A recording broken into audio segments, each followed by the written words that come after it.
how to find your watch history on TikTok.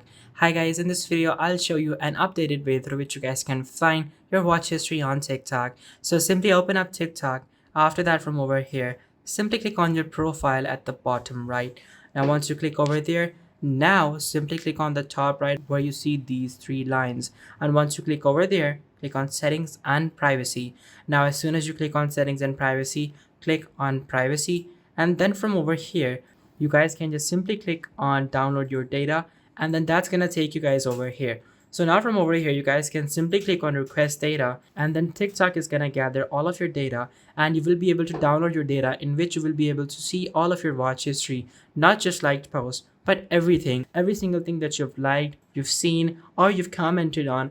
All of that data is going to be present over here, and you guys can just simply come back in 1 to 2 days, and you will be able to download all of that data for yourself. So guys, this is how you guys can find your watch history on TikTok. Thank you so much for watching. Take care. Till next time. Goodbye.